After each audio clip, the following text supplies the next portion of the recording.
شب معراج کے موقع پر جب حضور صلی اللہ علیہ وسلم اللہ رب العزت کے مہمان بنے، اللہ رب العزت کی زیارت کے لیے آسمانوں پہ تشریف لے گئے، تو وہاں پہ اللہ رب العزت کی بارگاہ سے جو حضرت علی کو لقب ملا اور بازمان مصطفیٰ ملا، وہ لقب یہ تھا سید المسلمین، یعنی کہ مسلمانوں کے مددگار، مومنوں کے مددگار، ایک ایسی امت کے قائد کہ بروز قیامت اس امت کے ہاتھ اور پاؤں چمکتے ہوں گے، اس امت کے قائد کہ بروز قیامت اس امت کے ہاتھ جو ہے نا وہ روشنی سے منور ہوں گے، ان کے پاؤں، ان کے ہاتھ، ان کے چہرے منور ہوں گے۔ اس امت کے قائد حضرت علی ہیں، اور اللہ رب العزت نے جو آپ کو لقب دیا وہ ہے سید عباس۔ آپ نے بڑے بہترین طریقے سے تفسیر فرمائی، اور امام اعظم ابو حنیفہ نے بھی اسی قول کو اپنایا۔ وہ قول کیا ہے؟ وہ یہی قول ہے، آپ فرماتے ہیں کہ مردوں میں سب سے پہلے جو ایمان لے آئے وہ ہیں سیدنا صدیق اکبر رضی اللہ تعالیٰ۔ مردوں میں، بڑوں میں جو سب سے پہلے ایمان لے آئے وہ ہے سیدنا صدیق اکبر۔ عورتوں کے اندر جو سب سے پہلے ایمان لے آئی وہ ہیں خدیجہ الکبریٰ رضی اللہ تعالیٰ عنہا۔ اب باری آتی ہے بچوں میں، نابالغ بچوں کے اندر، تو نابالغ بچوں کے اندر جو سب سے پہلے ایمان لے آئے وہ ہیں حضرت علی رضی اللہ تعالیٰ عنہ۔ علامہ اقبال نے یہاں پہ شہ مرتا علی عشق را سرمایہ بیت اللہ میں ہوئی، اس میں مفتی احمد ریاض خان نعیمی وہ اشعار لکھتے ہیں اور فرماتے ہیں کہ بنا اس واسطے اللہ کا گھر جائے پیدائش، کہ وہ اسلام کا کعبہ ہے، کہ وہ اسلام کا کعبہ ہے۔ یہ ایمان اللہ تعالیٰ عنہ حضرت علی رضی اللہ تعالیٰ عنہ کی نیکیوں کو دیکھ کے، ان کی خصلتوں کو دیکھ کے رشک فرمایا کرتے تھے، رشک فرمایا کرتے تھے کہ کاش یہ نیکی اور یہ خصلت جو علی کو ملی ہے وہ مجھے مل جاتی۔ یہ حضرت عمر رضی اللہ تعالیٰ عنہ، آپ رضی اللہ تعالیٰ عنہ کی جو سب سے بڑی خصلت ہے، جو اللہ رب العزت نے آپ کو سب سے بڑا مقام دیا ہے، وہ یہ ہے کہ آپ رضی اللہ تعالیٰ عنہ کا نکاح بی بی سیدہ فاطمہ الزہرا رضی اللہ تعالیٰ عنہ سے ہوا۔ اور یہ معاملہ کچھ اس طریقے سے ہے، آج کچھ لوگ صرف اختلاف ہی بیان کرتے ہیں۔ ایک مرتبہ حضرت ابوبکر صدیق رضی اللہ تعالیٰ عنہ اور حضرت عمر فاروق رضی اللہ تعالیٰ عنہ اور حضرت عثمان غنی، یہ تینوں ایک ساتھ موجود تھے۔ انہوں نے آپس میں مشورہ کیا کہ کیوں نہ ہو کہ ہم حضرت علی کو مشورہ دیں اور وہ حضور کی بارگاہ میں حاضر ہو جائے اور بی بی فاطمہ کا ہاتھ جو ہے نا مانگے، ان سے نکاح کر لیں۔ تو حضرت ابوبکر صدیق، حضرت عمر فاروق، عثمان غنی، یہ تینوں اصحاب جمع ہو جاتے ہیں، حضرت علی کی بارگاہ میں جاتے ہیں۔ حضرت علی جو ہے نا ایک یہودی کے باغ میں وہ کام کر رہے ہیں، مزدوری کر رہے ہیں۔ جب یہ تینوں اصحاب آپ کی بارگاہ میں جاتے ہیں، آپ کو مشورہ دیتے ہیں، اے علی تم حضور کی بارگاہ میں کیوں نہیں جاتے؟ تم حضور کی بارگاہ میں جاؤ، فاطمہ کا ہاتھ مانگو، ان سے نکاح کرو۔ تو حضرت علی رضی اللہ تعالیٰ عنہ عرض کرنے لگے، کہنے لگے، اے میرے بھائیوں بتاؤ، میرے پاس تو کچھ ہے ہی نہیں، میرے پاس گھر نہیں ہے، مال دولت نہیں ہے، کچھ ہے نہیں، میں کیسے ہاتھ مانگوں؟ تو آپ کو تینوں اصحاب نے سکھایا، آپ کو الفاظ بھی بتائے۔ آج لوگ صرف جو نا اختلافات بیان کر دیتے ہیں، ابو بکر نے وہ کیا، عمر نے وہ کیا، عثمان نے وہ کیا، یہاں پہ تو معاملہ اور منظر ہی کچھ الگ ہے۔ یہ تینوں اصحاب حضرت علی کی بارگاہ میں جاتے ہیں، ان کو الفاظ سکھاتے ہیں، ان کو مشورہ دیتے ہیں، حضور کی بارگاہ میں جاؤ، ایسے ایسے کہو، یہ الفاظ کہو اور فاطمہ کا ہاتھ مانگ لو۔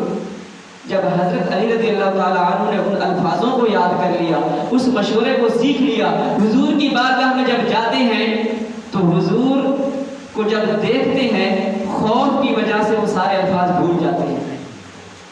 جو اصحاب نے سکھایا تھا کہ آپ نے اس طریقے سے فاطمہ کا ہاتھ مانگنا ہے، تو وہ سارے کے سارے الفاظ حضرت علی بھول جاتے ہیں، ایک سائڈ پہ سلام کر کے بیٹھ جاتے ہیں۔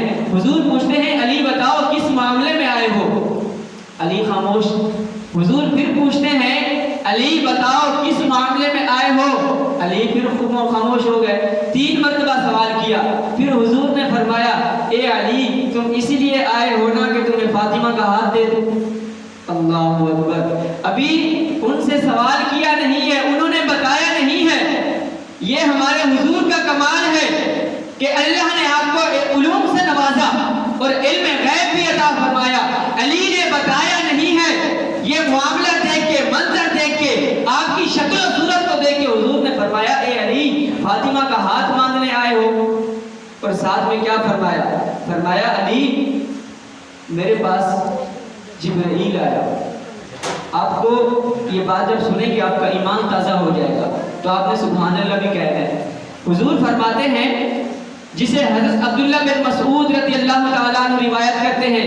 کیا روایت کرتے ہیں؟ فرماتے ہیں قال کہ آپ صلی اللہ علیہ وسلم نے ارشاد فرمایا ان اللہ امرنی ان ازوج فاطمہ من علی. آپ صلی اللہ علیہ وسلم نے ارشاد فرمایا کہ مجھے اللہ رب العزت کی طرف سے حکم ہوا ہے کہ میں اپنی بیٹی فاطمہ کا نکاح علی کے ساتھ کروں. نعرہ تکبیر، نعرہ رسالت، نعرہ حیدری، نعرہ حیدری.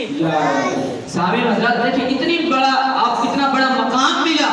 حضور نے فرمایا کہ مجھے اللہ کی طرف سے پیغام ملا ہے کہ میں فاطمہ کا نکاح علی سے کر دوں. اور حضرت انس رضی اللہ تعالیٰ عنہ جو حضور کے غلام تھے وہ تو کچھ الگ الفاظ سے روایت کرتے ہیں.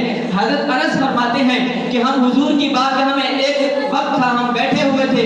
حضور جو ہے نا ہماری مجلس کی صدارت فرما رہے تھے. ہم حضور کی بارگاہ میں موجود تھے. حضرت علی بھی موجود تھے. حضور نے فرمایا اے علی یہ میرے پاس جبرائیل آیا ہے. یہ تم دیکھ رہے ہو نا یہ میرے پاس جبرائیل آیا ہے اور جبرائیل کہتا ہے کہ اللہ رب العزت نے تیرا نکاح آسمانوں میں 40,000 فرشتوں کے سامنے کر دیا ہے. اللہ نے مجھے حکم دیا ہے کہ اے محمد تو بھی زمین کے اندر زمین پر علی کا نکاح فاطمہ سے کر.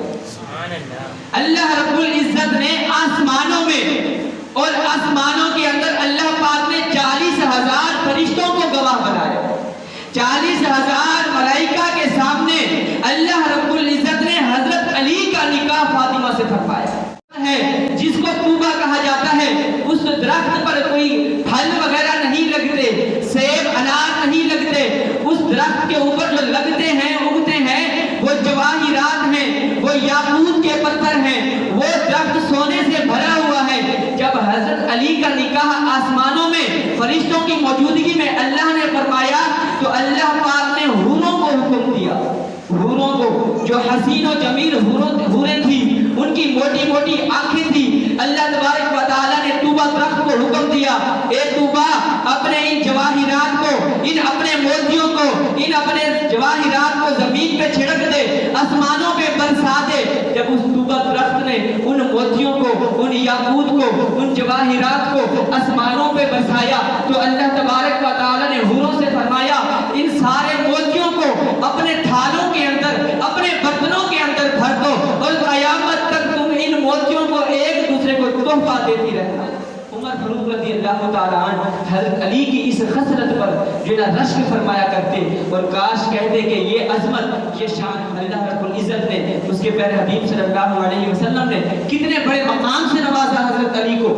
اب یاد رکھیں کہیں آپ شک و شبہ میں نہ پڑ جائے کہ جب حضرت علی کو اللہ پاک نے اتنی بڑی شان دی ہے، اتنا بڑا مقام دیا ہے تو اور صحابی کو نہیں ملا. یہ یاد رکھیے گا میں جو آپ کے سامنے حضرت علی کی شان بیان کر رہا ہوں، عظمت کو بیان کر رہا ہوں، یہ خلفائے ثلاثہ کے بعد ہے. یہ آپ کے ذہن کو یا آپ کے ایمان کو کمزور نہ کر دے کہ یہ مولانا صاحب نے حضرت علی کی اتنی بڑی شان بیان کی ہے تو نعوذ باللہ یہ صدیق اکبر سے بھی افضل ہے. ایسی بات نہیں ہے. آپ کی جو شان ہے وہ خلفائے ثلاثہ کے بعد ہے.